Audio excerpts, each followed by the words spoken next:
ਦਰਸ਼ਨ ਦੇਖ ਜੀਵਾ ਗੁਰ ਤੇਰਾ, ਪੂਰਨ ਕਰਮ ਹੋਏ ਪ੍ਰਭ ਮੇਰਾ। ਇਹ ਬੇਨੰਤੀ ਸੁਣ ਪ੍ਰਭ ਮੇਰੇ, ਦੇਹ ਨਾਮ ਕਰ ਆਪਣੇ ਚਿਹਰੇ। ਸੱਜਣ ਸੱਚਾ ਪਾਤਸ਼ਾਹ, ਸਿਰ ਸਾਹਾਂ ਦਾ ਸਾਹੁ। ਜਿਸ ਪਾਸ ਬੈਠਿਆ ਸੋਹੀਐ, ਸਭਨਾ ਦਾ ਵਿਸਾਹੁ। ਜਿਸ ਪਾਸ ਬੈਠਿਆ ਸੋਹੀਐ, ਸਭਨਾ ਦਾ ਵਿਸਾਹੁ। ਵਾਹਿਗੁਰੂ ਜੀ ਜੈਤਸਰੀ ਮਹੱਲਾ ਪੰਜਵਾ। ਕੋਈ ਜਨ ਹਰਿ ਸਿਉ ਦੇਵੈ ਜੋਰ, ਚਰਨ ਗਾਹਉ ਬਕਉ ਸੁਭ ਰਸਨਾ। ਦੀਜਹਿ ਪ੍ਰਾਨ ਅਕੋਰ, ਕੋਈ ਜਨ ਹਰਿ ਸਿਉ ਦੇਵੈ ਜੋਰ, ਚਰਨ ਗਾਹਉ ਬਕਉ ਸੁਭ ਰਸਨਾ। ਦੀਜਹਿ ਪ੍ਰਾਨ ਅਕੋਰ, ਰਹਾਉ। ਮਨ ਤਨ ਨਿਰਮਲ ਕਰਦ ਕਿਆਰੋ, ਹਰ ਸਿੰਚੈ ਸੁਧਾ ਸੰਜੋਰ। ਯਾ ਰਸ ਮਹਿ ਮਗਨ ਹੋਤ ਕਿਰਪਾ ਤੇ, ਮਹਾ ਬਿਖਿਆ ਤੇ ਤੋਰ। ਆਇਓ ਸਰਣ ਦੀਨ ਦੁਖ ਭੰਜਨ, ਚਿਤਵਾਉ ਤੁਮਰੀ ਓਰ। ਅਭੈ ਪਦ ਦਾਨ ਸਿਮਰਨ ਸੁਆਮੀ ਕੋ, ਪ੍ਰਭ ਨਾਨਕ ਬੰਧਨ ਛੋਰ। ਆਇਓ ਸਰਣ ਦੀਨ ਦੁਖ ਭੰਜਨ, ਚਿਤਵਾਉ ਤੁਮਰੀ ਓਰ। ਅਭੈ ਪਦ ਦਾਨ ਸਿਮਰਨ ਸੁਆਮੀ ਕੋ, ਪ੍ਰਭ ਨਾਨਕ ਬੰਧਨ ਛੋਰ। ਵਾਹਿਗੁਰੂ ਜੀ ਕਾ ਖਾਲਸਾ, ਵਾਹਿਗੁਰੂ ਜੀ ਕੀ ਫਤਿਹ।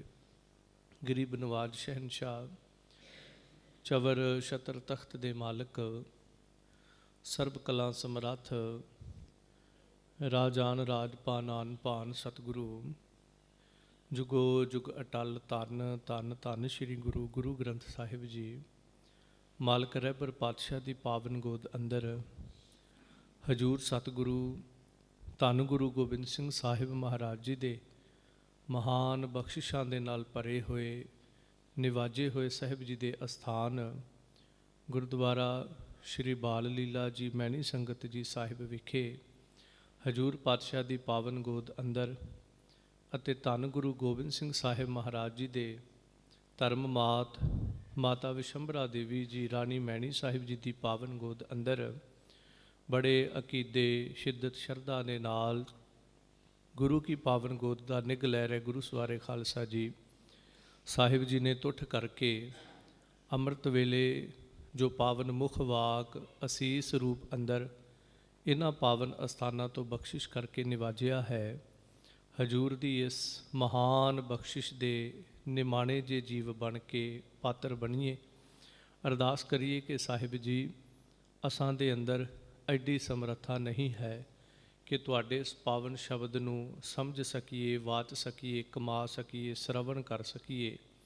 ਆਪ ਜੀ ਬਖਸ਼ਿਸ਼ਾਂ ਮਿਹਰਾਮਤਾਂ ਦਾ ਹੱਥ ਸਿਰ 'ਤੇ ਰੱਖੋ।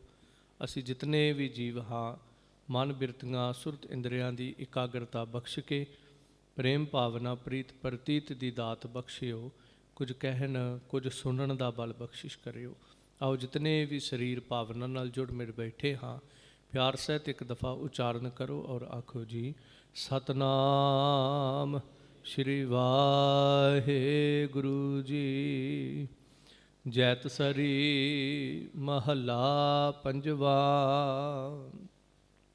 ਹਜੂਰ ਸਤਿਗੁਰੂ ਧੰਨ ਗੁਰੂ ਗ੍ਰੰਥ ਸਾਹਿਬ ਮਹਾਰਾਜ ਜੀ ਦੇ 701 ਅੰਗ ਤੇ ਜੈਤਸਰੀ ਰਾਗ ਅੰਦਰ ਹਜ਼ੂਰ ਗੁਰੂ ਅਰਜਨ ਦੇਵ ਮਹਾਰਾਜ ਸਾਹਿਬ ਜੀ ਦੇ ਮੁਬਾਰਕ ਪਾਵਨ ਬਚਨ ਹਨ। ਜਦੋਂ ਇਸ ਪਾਵਨ ਸ਼ਬਦ ਨੂੰ ਪਹਿਲਾਂ ਅਸੀਂ ਸੰਖੇਪ ਭਾਵ ਅੰਦਰ ਸਮਝਾਂਗੇ ਤਾਂ ਹਜ਼ੂਰ ਜੀ ਪਹਿਲੀਆਂ ਰਹਾਉ ਦੀਆਂ ਮੁਬਾਰਕ ਪੰਕਤੀਆਂ 'ਚ ਜ਼ਿਕਰ ਕਰਨਗੇ, ਦਾਤਾ ਸਾਡੇ ਅੰਦਰ ਤੇਰੇ ਮਿਲਾਪ ਦੀ ਤੜਫ ਪੈਦਾ ਹੋਈ ਹੈ, ਸਿੱਖ ਪੈਦਾ ਹੋਈ ਹੈ, ਦਰਸ਼ਨਾਂ ਦੀ ਤਾਂਘ ਪੈਦਾ ਹੋਈ ਹੈ, ਸਾਨੂੰ ਅਹਿਸਾਸ ਹੋਇਆ ਕਿ ਅਸੀਂ ਤੇਰੇ ਨਾਲੋਂ ਵਿਛੜੇ ਹਾਂ। ਇਹ ਵੀ ਇੱਕ ਤੇਰਾ ਬੜਾ ਵੱਡਾ ਤਰਸ ਹੋਇਆ ਹੈ ਕਿ ਸਾਨੂੰ ਅਹਿਸਾਸ ਹੋਇਆ ਇਸ ਗੱਲ ਦਾ। ਜਦੋਂ ਸਾਡੇ ਅੰਦਰ ਥੋੜ੍ਹਾ ਜਿਹਾ ਇਸ ਚੀਜ਼ ਨੇ ਉਛਾਲਾ ਮਾਰਿਆ, ਅਸੀਂ ਤੇਰੀ ਭਾਲ ਦੇ ਵਿੱਚ ਤੁਰੇ ਤੇ ਅਸੀਂ ਰਾਹ ਭਟਕ ਗਏ। ਹੁਣ ਸਾਡੀ ਤੇਰੇ ਚਰਨਾਂ ਵਿੱਚ ਇੱਕ ਜੋਦੜੀ ਹੈ, ਕੋਈ ਐਸਾ ਰੱਬੀ ਪਿਆਰਾ ਭੇਜ ਦੇ ਜਿਹੜਾ ਸਾਨੂੰ ਤੇਰੇ ਘਰ ਦੇ ਨਾਲ ਮਿਲਾ ਦੇਵੇ। ਫਿਰ ਸਾਹਿਬ ਅੱਗੇ ਕਿਰਪਾ ਕਰਨਗੇ, ਮੈਂ ਕੀ ਭੇਟਾ ਜਿਹੜੀ ਹੈ ਉਹਦੇ ਚਰਨਾਂ ਦੇ ਵਿੱਚ ਰੱਖ ਦੇਵਾਂਗਾ। ਜਦੋਂ ਉਹਦੇ ਚਰਨਾਂ ਵਿੱਚ ਭੇਟਾ ਰੱਖੀ, ਰੱਬੀ ਪਿਆਰਾ ਮਿਲਿਆ, ਉਹਨੇ ਫਿਰ ਜੀਵਨ ਨੂੰ ਕੀ ਸਮਝਾਇਆ ਕਿ ਤੂੰ ਮਨ ਨੂੰ ਤਨ ਨੂੰ ਕਿਸ ਤਰ੍ਹਾਂ ਸੋਧਣਾ ਹੈ। ਪਿਆਰੇ ਦਾ ਮਿਲਾਪ ਜਿਹੜਾ ਹੈ ਉਹ ਗੱਲਾਂ ਦੇ ਨਾਲ ਨਹੀਂ ਹੋਏਗਾ, ਕਿਉਂਕਿ ਜੇ ਅਸੀਂ ਗੱਲਾਂ ਦੇ ਨਾਲ ਕਹੀਏ ਤੇ ਗੱਲਾਂ ਕਰਦੇ ਹਾਂ, ਕਥਾ ਕਰਦੇ ਹਾਂ ਤੇ ਸਾਡੀ ਉਮਰ ਲੰਘ ਚੱਲੀ ਹੈ, ਗੱਲਾਂ ਦੇ ਨਾਲ ਉਹਦੀ ਪ੍ਰਾਪਤੀ ਨਹੀਂ ਹੋਵੇਗੀ। ਸੋ ਅੱਗੇ ਸਾਹਿਬ ਜੀ ਕਿਰਪਾ ਕਰਨਗੇ, ਤੈਨੂੰ ਇੱਕ ਯਤਨ ਕਰਨਾ ਪਏਗਾ, ਇੱਕ ਮਿਹਨਤ ਕਰਨੀ ਪਏਗੀ।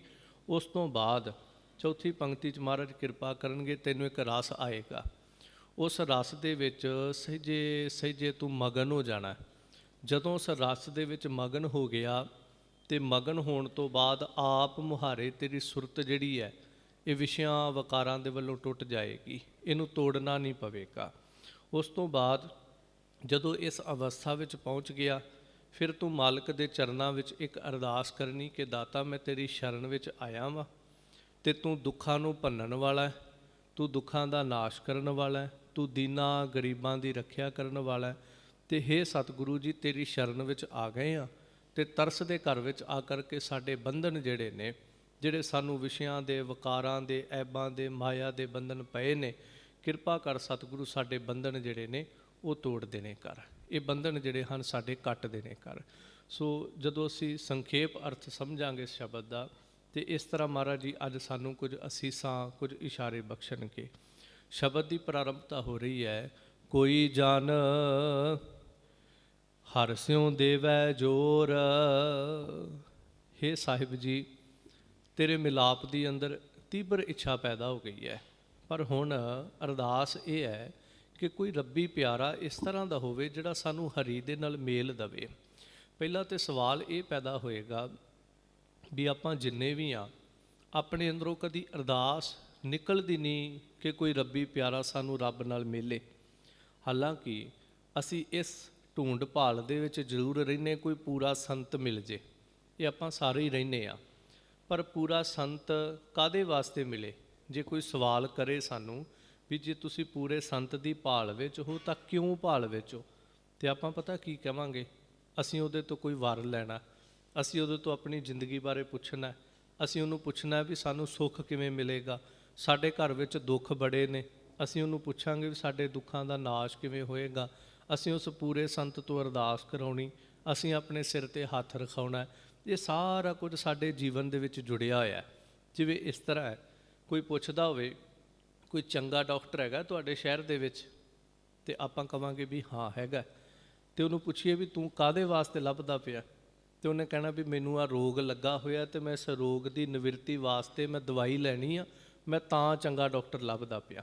ਭਾਵ ਇਹੀ ਹੈ ਕਿ ਅਸੀਂ ਪੂਰਾ ਸਾਧੂ ਸਿਰਫ ਇਸ ਵਾਸਤੇ ਲੱਭਦੇ ਪਏ ਕਿ ਸਾਨੂੰ ਦੁੱਖ ਬੜੇ ਨੇ, ਸਾਡੀ ਜ਼ਿੰਦਗੀ ਦੇ ਵਿੱਚ ਪੀੜਾ ਸੰਤਾਪ ਬੜੇ ਨੇ, ਸਾਡੀਆਂ ਕਾਮਨਾਵਾਂ ਬੜੀਆਂ ਨੇ, ਅਰਦਾਸਾਂ ਬੜੀਆਂ ਨੇ, ਪੂਰੀਆਂ ਨਹੀਂ ਹੋ ਰਹੀਆਂ।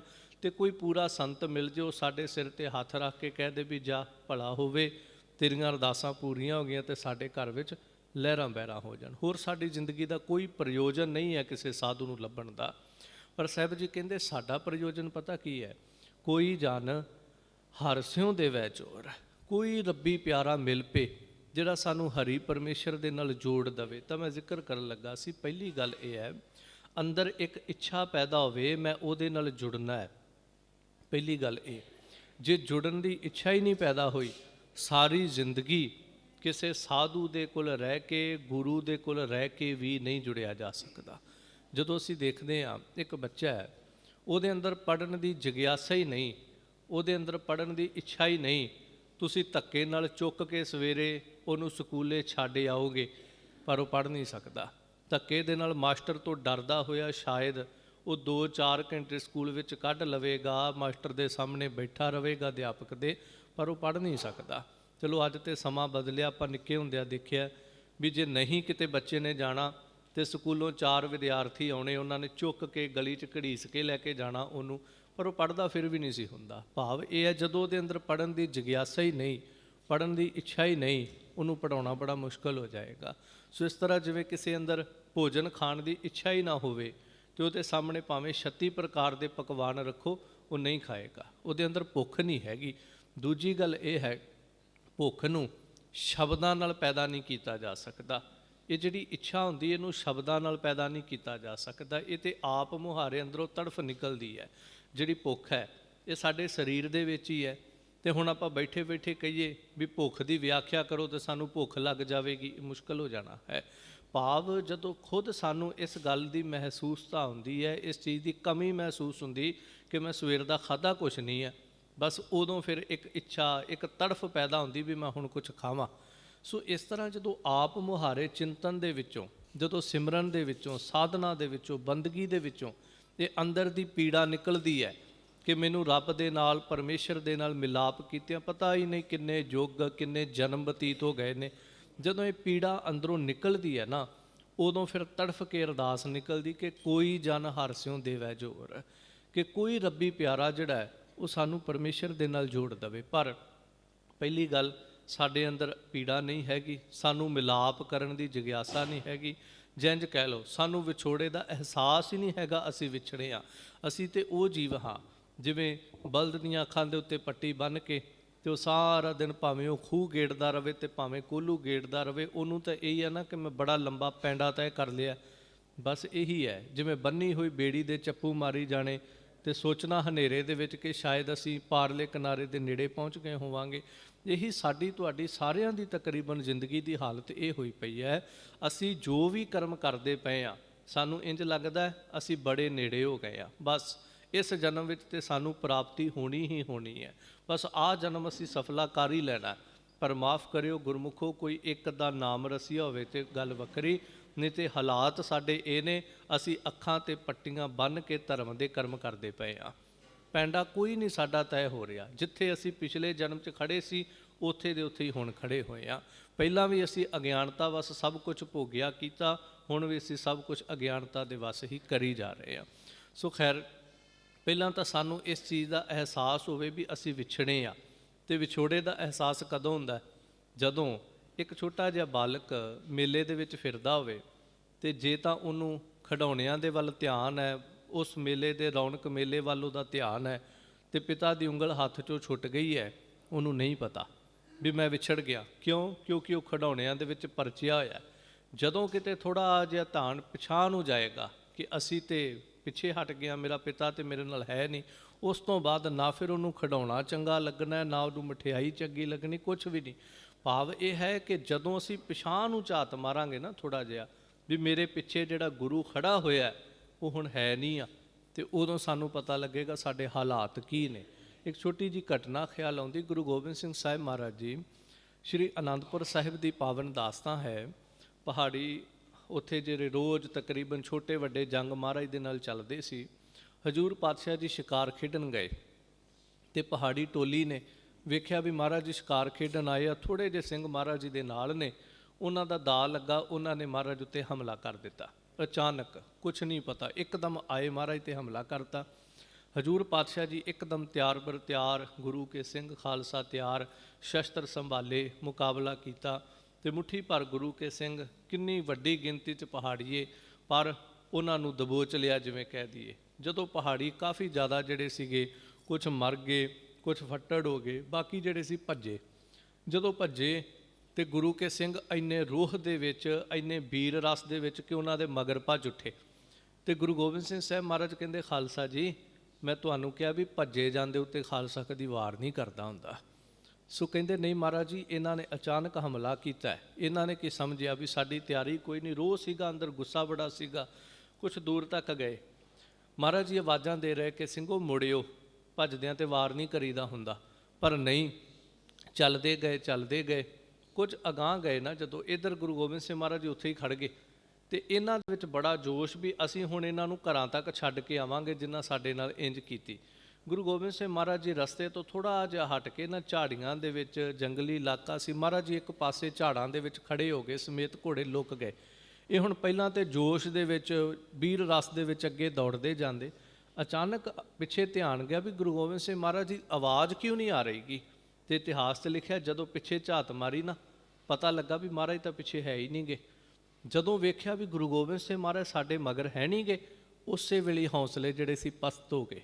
ਉਸੇ ਵੇਲੇ ਜਿਵੇਂ ਕਹਿ ਲਓ ਵੀ ਮਨ ਡੋਲ ਗਿਆ ਵੀ ਜਿਸ ਗੁਰੂ ਦੇ ਆਸਰੇ ਤੇ ਅਸੀਂ ਸਾਰਾ ਕੁਝ ਕਰਦੇ ਸੀ, ਉਹ ਤਾਂ ਪਿੱਛੇ ਹੈ ਹੀ ਨਹੀਂ। ਪਿੱਛੇ ਝਾਤ ਮਾਰੀ, ਉਦੋਂ ਪਤਾ ਲੱਗਾ ਵੀ ਸਾਡਾ ਤੇ ਗੁਰੂ ਨਾਲ ਵਿਛੋੜਾ ਪੈ ਗਿਆ। ਹੁਣ ਜਿਹੜੇ ਪਹਾੜੀਆਂ ਨੂੰ ਅੱਗੇ ਲਾਇਆ ਹੋਇਆ ਸੀ, ਹੁਣ ਉਹ ਪਹਾੜੀਆਂ ਨੇ ਫਿਰ ਇਹਨਾਂ ਨੂੰ ਅੱਗੇ ਲਾ ਲਿਆ। ਫਿਰ ਵਾਪਸ ਦੌੜਦੇ ਆਏ। ਤੇ ਜਦੋਂ ਵਾਪਸ ਆਏ, ਗੁਰੂ ਗੋਬਿੰਦ ਸਿੰਘ ਮਹਾਰਾਜ ਜੀ ਨੂੰ ਆਵਾਜ਼ਾਂ ਦਿੰਦੇ, ਸਤਿਗੁਰੂ ਤੁਸੀਂ ਕਿੱਥੇ, ਅਸੀਂ ਮਾਰੇ ਜਾਵਾਂਗੇ, ਸਾਨੂੰ ਖਤਮ ਕਰ ਦੇਣਗੇ। ਤਾਂ ਮਹਾਰਾਜ ਜੀ ਫਿਰ ਬਾਹਰ ਨਿਕਲੇ। ਉੱਥੇ ਸਾਹਿਬ ਜੀ ਨੇ ਫਿਰ ਜਿਹੜੀ ਸਿੱਖਿਆ ਦਿੱਤੀ ਨਾ ਖਾਲਸੇ ਨੂੰ, ਸਾਹਿਬ ਕਹਿੰਦੇ, ਖਾਲਸਾ ਜੀ ਯਾਦ ਰੱਖਿਓ, ਖਾਲਸਾ ਓਨਾ ਚਿਰ ਚੜ੍ਹਦੀ ਕਲਾ ਵਿੱਚ ਹੈ ਜਿੰਨਾ ਚਿਰ ਗੁਰੂ ਨਾਲ ਹੁੰਦਾ। ਜਦੋਂ ਗੁਰੂ ਪਿੱਠ ਤੇ ਖੜਾ ਹੋਵੇ, ਜਦੋਂ ਗੁਰੂ ਦਾ ਹੱਥ ਸਿਰ ਤੇ ਹੋਵੇ, ਮੈਂ ਮਾੜਾ ਜਿਹਾ ਤੁਹਾਡੇ ਤੋਂ ਓਹਲੇ ਹੋਇਆ ਤੇ ਵੇਖ ਲਓ ਤੁਹਾਨੂੰ ਪਹਾੜੀਆਂ ਨੇ ਦਬਾ ਲਿਆ। ਇਸ ਕਰਕੇ ਗੁਰੂ ਤੋਂ ਬਿਨਾਂ ਸਿੱਖ ਦਾ ਕੋਈ ਹਾਲ ਨਹੀਂ ਹੈਗਾ। ਅਸੀਂ ਜਿੰਨਾ ਮਰਜ਼ੀ ਸੰਸਾਰ ਤੇ ਡਿੰਗਾ ਮਾਰੀਏ, ਅਸੀਂ ਆਹ ਕਰ ਲਾਂਗੇ, ਉਹ ਕਰ ਲਾਂਗੇ, ਭਾਵ ਇਹ ਜਦੋਂ ਅਸੀਂ ਕਿਤੇ ਆਪਣੀ ਜ਼ਿੰਦਗੀ 'ਚ ਪਿਛਾਂਹ ਝਾਤ ਮਾਰੀਏ ਨਾ, ਸਾਨੂੰ ਉਦੋਂ ਪਤਾ ਲੱਗਦਾ ਹੈ ਵੀ ਸਾਡੇ ਮਗਰ ਗੁਰੂ ਨਹੀਂ ਖੜਾ ਹੋਇਆ। ਫਿਲਹਾਲ 'ਚ ਸਾਡੀ ਨਿਗਾਹ ਅਗਾਂਹ ਨੂੰ ਹੀ ਜਾ ਰਹੀ ਹੈ ਨਾ, ਵੀ ਅਸੀਂ ਅੱਗੇ ਦੀ ਅੱਗੇ ਤੁਰੇ ਜਾ ਰਹੇ ਹਾਂ। ਸੋ ਇਸੇ ਗੱਲ ਨੂੰ ਜਦੋਂ ਅਸੀਂ ਸਮਝੀਏ ਨਾ, ਸਾਡੀ ਜ਼ਿੰਦਗੀ ਕਿਸ ਤਰ੍ਹਾਂ ਦੀ ਹੈ, ਸਾਨੂੰ ਵਿਛੋੜੇ ਦਾ ਅਹਿਸਾਸ ਹੋਏਗਾ। ਜਦੋਂ ਵਿਛੋੜੇ ਦਾ ਅਹਿਸਾਸ ਹੋਵੇ, ਫਿਰ ਸਾਡੇ ਅੰਦਰ ਮਿਲਣ ਦੀ ਤੜਫ ਪੈਦਾ ਹੋਏਗੀ।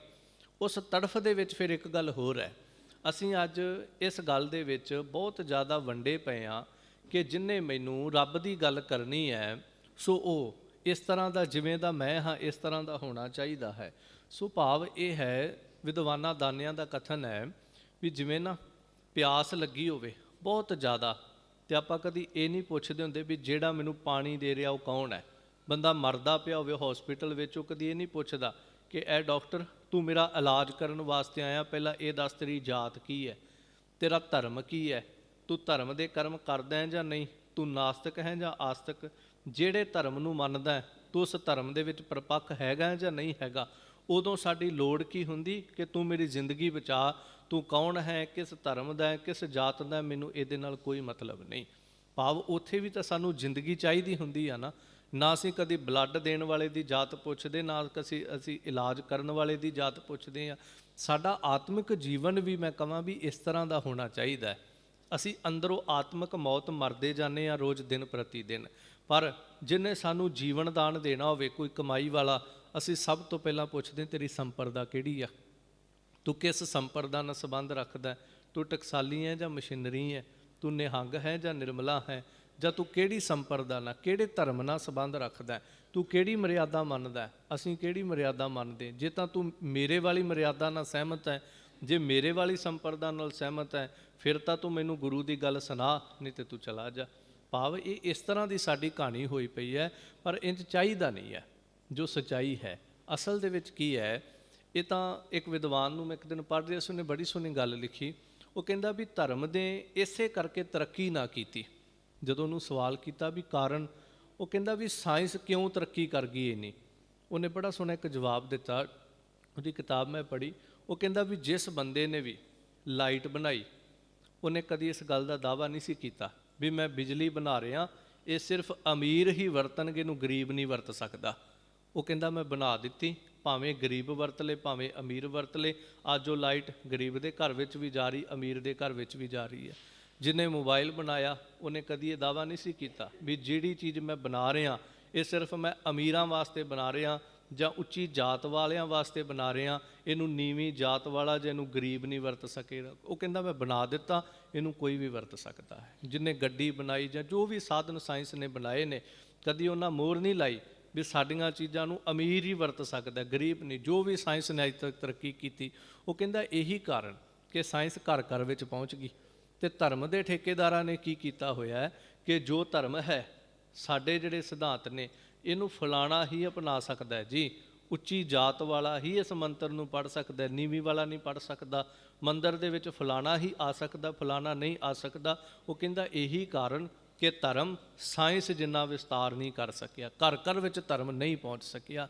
ਤੇ ਦੂਜਿਆਂ ਦੀ ਗੱਲ ਨਹੀਂ, ਕਿਤੇ ਨਾ ਕਿਤੇ ਅੱਜ ਸਾਡੀ ਵੀ ਹਾਲਤ ਇਹੀ ਹੋਈ ਪਈ ਹੈ।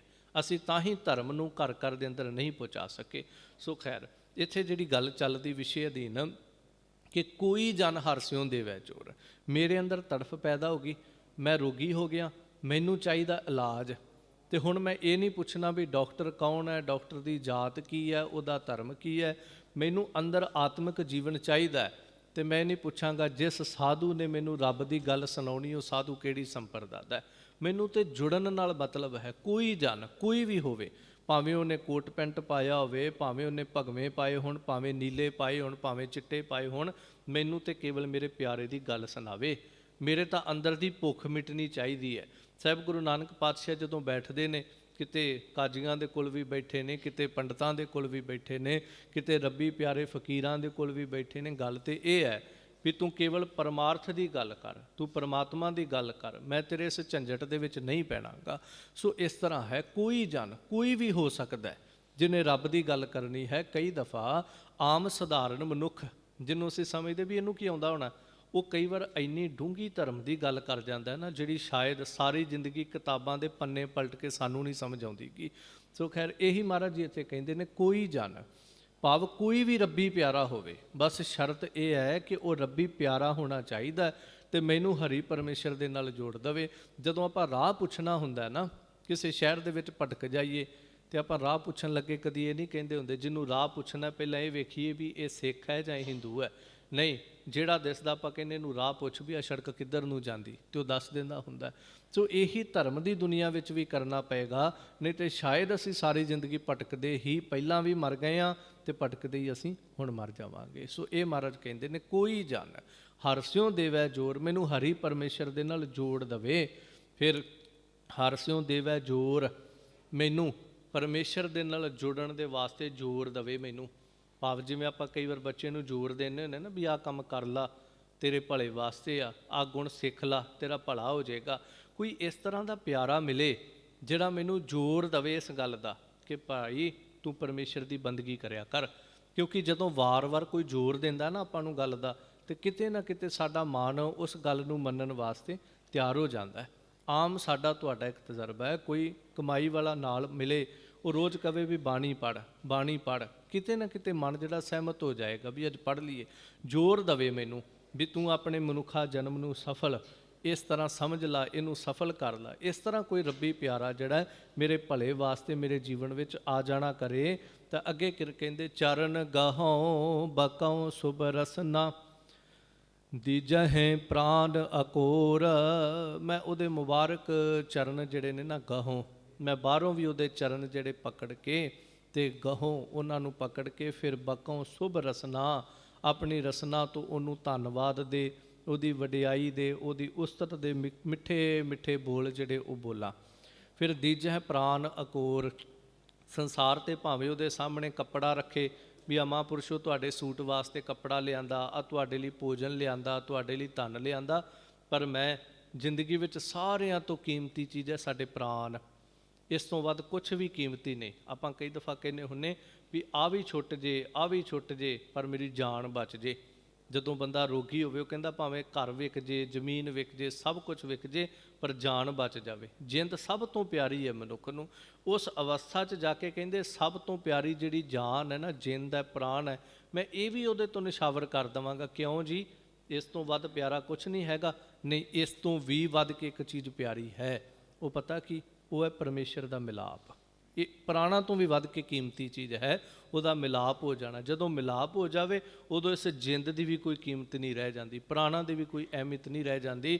ਜਿਹੜਾ ਅਭੇਦ ਹੋ ਗਿਆ ਉਹ ਤੇ ਇੰਜ ਕਹਿੰਦਾ ਵੀ ਭਾਵੇਂ ਅੱਜ ਕੱਢ ਲਾ ਤੇ ਭਾਵੇਂ ਕੱਲ੍ਹ ਕੱਢ ਲਾ, ਅਸਲ ਦੇ ਵਿੱਚ ਜਿੰਨਾ ਚਿਰ ਮੌਤ ਨਹੀਂ ਨਾ ਆਉਂਦੀ ਉਹਨਾਂ ਚਿਰ ਮੈਂ ਸਰੀਰ ਦੇ ਵਿੱਚੋਂ ਛੁੱਟ ਵੀ ਨਹੀਂ ਸਕਦਾ। ਉਹ ਤੇ ਮੌਤ ਨੂੰ ਵੀ ਆਵਾਜ਼ਾਂ ਮਾਰਦੇ ਵੀ ਤੇਰੇ ਤੇ ਮੇਰੇ ਵਿੱਚ ਬੜੀ ਵੱਡੀ ਦੀਵਾਰ ਬਣੀ ਪਈ, ਤੂੰ ਇਹਨੂੰ ਢਾਹ ਸੁੱਟ। ਸੋ ਇਸ ਤਰ੍ਹਾਂ ਇਹ ਪ੍ਰਾਣ ਵੀ ਉੱਥੇ ਅਹਿਮੀਅਤ ਨਹੀਂ ਰੱਖਦੇ। ਤਾਂ ਕਹਿੰਦੇ ਨੇ ਬਸ ਮੈਨੂੰ ਮਿਲਾਪ ਕਰਵਾ ਦੇਵੇ, ਮੈਂ ਆਪਣੀ ਰਸਨਾ ਤੋਂ ਉਹਦੇ ਧੰਨਵਾਦ ਦੇ ਬੋਲ ਕਵਾਂ, ਉਹਦੀ ਵਡਿਆਈ ਕਰਾਂ। ਹਾਲਾਂਕਿ ਜਿਹੜਾ ਕਮਾਈ ਵਾਲਾ ਸਾਧੂ ਹੈ ਉਹਨੂੰ ਵਡਿਆਈ ਦੀ ਕੋਈ ਭੁੱਖ ਨਹੀਂ ਹੈਗੀ, ਉਹਨੂੰ ਕੋਈ ਲਾਲਸਾ ਨਹੀਂ ਕਿ ਲੋਕ ਮੇਰੀ ਵਡਿਆਈ ਕਰਨ, ਲੋਕ ਮੇਰੀ ਜੈ ਜੈਕਾਰ ਕਰਨ। ਇਹ ਵਡਿਆਈ ਦਾ ਭੂਤਨਾ ਜਿਹੜਾ ਹੈ ਇਹ ਆਮ ਲੋਕਾਂ ਦੇ ਅੰਦਰ ਨੱਚਦਾ ਹੈ। ਪਰ ਕਮਾਈ ਵਾਲਾ ਤੇ ਅਸਲ ਵਿੱਚ, ਜਿਵੇਂ ਇੱਕ ਸਾਧੂ ਦੀ ਦਾਸਤਾਂ ਪੜ੍ਹਦੇ ਆ ਨਾ, ਉਹਨੂੰ ਕਿਸੇ ਨੇ ਕਿਹਾ ਵੀ ਮਹਾਂਪੁਰਖੋ ਮੈਂ ਸ਼ਹਿਰ ਦੇ ਵਿੱਚੋਂ ਲੰਘਿਆ ਆਉਂਦਾ ਸੀਗਾ ਤੇ ਕੁਝ ਲੋਕ ਤੁਹਾਡੀ ਨਿੰਦਾ ਕਰਦੇ ਪਏ ਸੀਗੇ ਤੇ ਕੁਝ ਲੋਕ ਤੁਹਾਡੀ ਉਸਤਤ ਕਰਦੇ ਪਏ ਸੀ। ਤੇ ਕਹਿੰਦੇ ਸਾਧੂ ਨੇ ਸਵਾਹ ਦੀਆਂ ਮੁੱਠਾਂ ਭਰੀਆਂ ਤੇ ਤਾਂ ਨੂੰ ਉਡਾਉਣ ਲੱਗ ਗਿਆ। ਉਹ ਪੁੱਛਦਾ ਵੀ ਕੀ ਹੋ ਗਿਆ, ਤੁਸੀਂ ਆਪਣਾ ਇਹ ਵਿਰੋਧ ਸੁਣ ਕੇ ਕਿਤੇ ਕਮਲੇ ਤਾਂ ਨਹੀਂ ਹੋ ਗਏ? ਉਹ ਮਹਾਤਮਾ ਕਹਿੰਦਾ ਵੀ ਨਹੀਂ, ਕਮਲਾ ਨਹੀਂ ਹੋਇਆ। ਅਸਲ ਵਿੱਚ ਆ ਇੱਕ ਮੁੱਠ ਤਾਂ ਮੈਂ ਉਹਨਾਂ ਲੋਕਾਂ ਦੇ ਸਿਰ 'ਚ ਪਾਈ ਜਿਹੜੇ ਮੇਰੀ ਨਿੰਦਾ ਕਰਦੇ ਪਏ ਆ, ਤੇ ਦੂਜੀ ਮੈਂ ਉਹਨਾਂ ਦੇ ਸਿਰ 'ਚ ਪਾ ਦਿੱਤੀ ਜਿਹੜੇ ਮੇਰੀ ਉਸਤਤ ਕਰਦੇ ਪਏ ਆ ਵੀ ਮੂਰਖ ਲੋਕ ਪਰਮੇਸ਼ਰ ਨੂੰ ਛੱਡ ਕੇ ਮੇਰੀ ਉਸਤਤ ਕਰਦੇ ਪਏ ਆ। ਉਹਨਾਂ ਦੇ ਸਿਰ 'ਚ ਸਵਾਹ ਪੈਣੀ ਚਾਹੀਦੀ ਹੈ ਜਿਹੜੇ ਰੱਬ ਨੂੰ ਛੱਡ ਕੇ ਮੇਰੇ ਵਰਗੇ ਇਸ ਝੂਠੇ ਸਰੀਰ ਦੀ ਉਸਤਤ ਵਿੱਚ ਪਏ ਹੋਏ ਨੇ। ਭਾਵ ਜਿਹੜਾ ਸਾਧੂ ਹੈ ਉਹਨੂੰ ਨਿੰਦਾ ਤੇ ਉਸਤਤ ਦੇ ਨਾਲ ਕੋਈ ਲੈਣਾ ਦੇਣਾ ਨਹੀਂ। ਹਰ ਖਸੋਗ ਤੇ ਰਹਿ ਨਿਆਰੋ ਨਾਹੇ ਮਾਨ ਅਪਮਾਨਾ।